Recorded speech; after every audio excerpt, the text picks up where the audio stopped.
Bonsoir à tous et bienvenue dans ce journal. Nous sommes mardi 28 octobre. Dans un instant, l'actualité, mais d'abord un point sur la météo de demain. La grisaille et la pluie seront au rendez-vous. Au niveau des températures, la minimale sera de 7 degrés et la maximale de 14 degrés.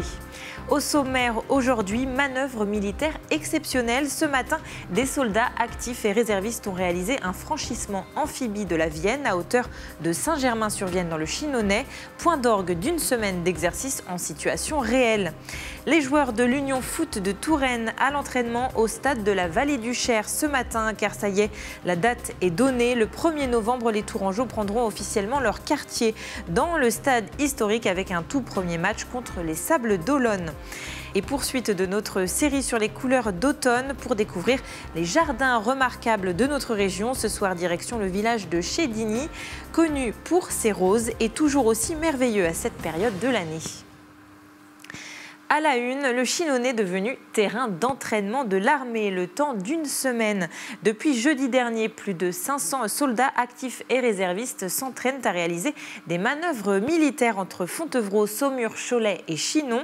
Un exercice exceptionnel, hors base militaire baptisé Drogon 2025. Arnaud Potier s'est rendu à Saint-Germain-sur-Vienne aujourd'hui, où plusieurs régiments ont réalisé un franchissement amphibie de la Vienne. 10 heures, les premiers véhicules sont chargés sur un pont amphibie. L'objectif, traverser la Vienne. Cette manœuvre est entièrement coordonnée par des réservistes. L'armée de terre, ce n'est pas leur métier, mais ils y consacrent la majorité de leur temps libre. C'est le cas de Mélissa, coach sportive dans la vie de tous les jours. Elle dédie 120 jours par an à la réserve militaire depuis 4 ans. Pour nous, c'est une concrétisation aussi de tous les entraînements qu'on a pu faire jusqu'à présent. Et en même temps, c'est le moyen pour nous de voir si tout ce qu'on a préparé jusque-là est en place et si on arrive à fonctionner correctement. Au total, 5 traversées sont réalisées dans la matinée. Cet entraînement fait partie de l'opération Drogon, un vaste exercice destiné à former les réservistes. Le but, les rendre aussi performants que les militaires professionnels.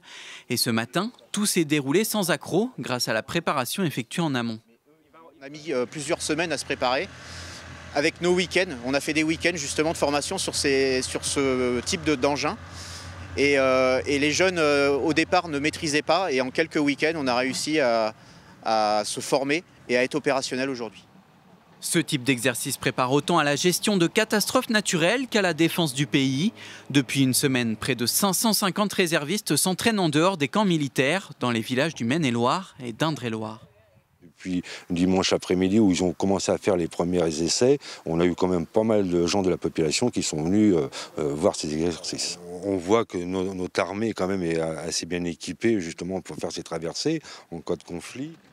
L'opération Drogon se conclura ce jeudi à 10 h avec la création d'un nouveau bataillon de réservistes au musée des anciens commerces à Douai-la-Fontaine.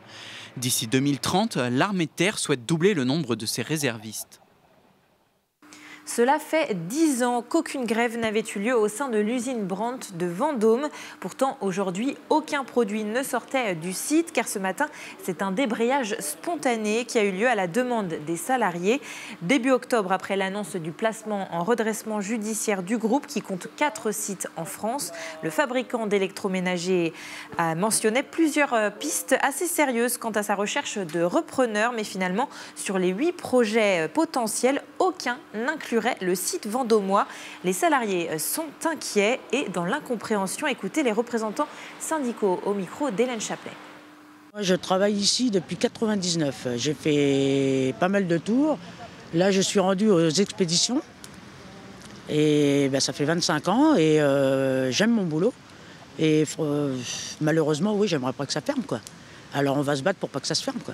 Ce site appartient au groupe depuis des années. On a même l'allée de Dietrich qui est juste à côté, qui est le symbole des marques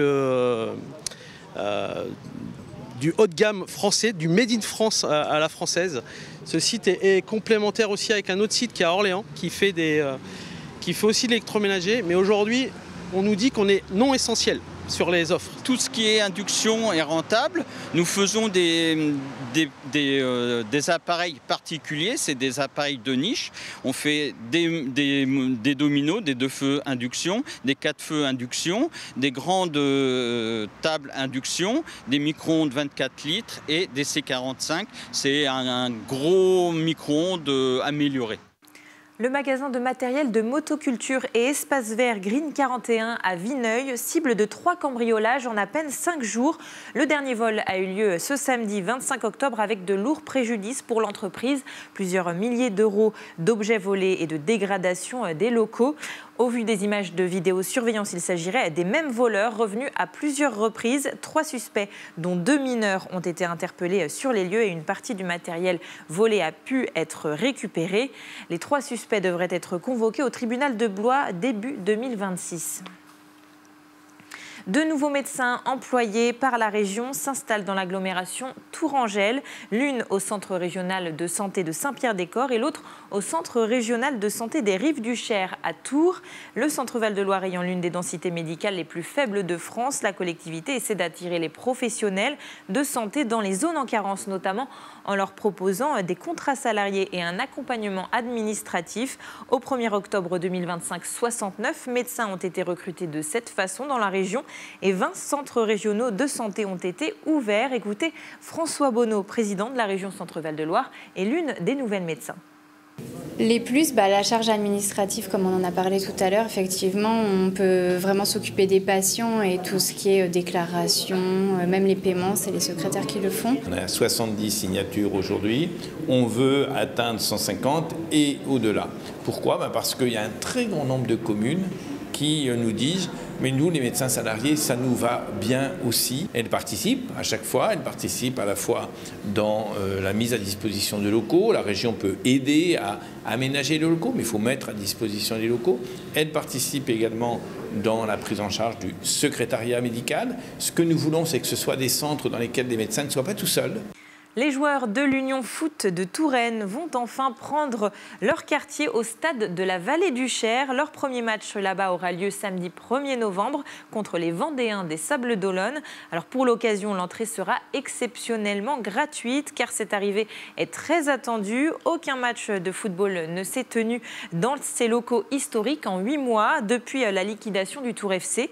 La ville de Tours a d'ailleurs profité de ces mois vides pour redonner un coup de jeune au stade. Aurélie Renaud a rencontré l'équipe à l'entraînement ce matin. Ils foulent cette pelouse pour la première fois. Ce matin, les joueurs de l'UFT s'entraînent au stade de la Vallée du Cher. Beaucoup ont grandi dans les tribunes à encourager le Tour FC. Samedi, ce sont eux qui feront le match. On attendait ça depuis le début de la saison. C'est ce qui était annoncé depuis. Et là, vraiment, on y est. Donc, comme vous pouvez le voir, il n'y a que des sourires et on est heureux d'être ici en tout cas. Un stade mythique, on sait qu'il y a beaucoup d'histoires dans ce stade, donc à nous d'écrire aussi notre page. On sait que les supporters sont très contents de venir. Moi je suis du coin, moi j'étais dans le stade avant quand j'étais petit. Rêver, on peut dire un rêve. Depuis l'hiver dernier, la liquidation du Tour FC avait plongé le stade dans le silence. Jusqu'à présent, l'UFT jouait au stade de la Haye à Ballon-Miré. La Vallée du Cher est une suite logique pour le président du club. Et quand tu construis un projet que tu veux sérieux et ambitieux dans un coin de France, pareil, c'est sûr que la Vallée du Cher, ça parle pour soi. Donc on est vraiment ravis de revenir, ou plutôt de venir pour nous, dans ce stade-là. Et on espère avoir un maximum de gens. Samedi prochain, l'UFT invite le public dans les gradins. Les places sont gratuites, elles se réservent sur le site internet du club. Aujourd'hui, 1500 billets ont été pré-réservés et le public aura un vrai rôle dans ce match. Il faut que ce soit le 12e homme comme en Coupe de France le week-end dernier où le public nous a vraiment soutenus quand on était à 10 quasiment toute la deuxième mi-temps. Donc le public va être très très important. C'est une journée importante parce que le foot va renaître sur Tours, au stade de la Vallée du Cher. Le coup d'envoi sera donné samedi à 18 h. Le club s'est promis de rendre une belle copie devant son public, comme il le fait depuis les 3 derniers matchs. Deuxième épisode de notre série Couleurs d'automne. On vous fait découvrir les jardins à visiter à tout prix en cette saison. Ce soir, direction le village bien connu de Chédigny. 520 habitants, 520 jardiniers et jardinières. La commune du Sud-Touraine est devenue en 2013 le premier village jardin labellisé Jardin remarquable avec plus de 1000 rosiers le long des maisons. Et son jardin de curé Chédigny est devenu au fil des ans une invitation à l'émerveillement. Romain Delville.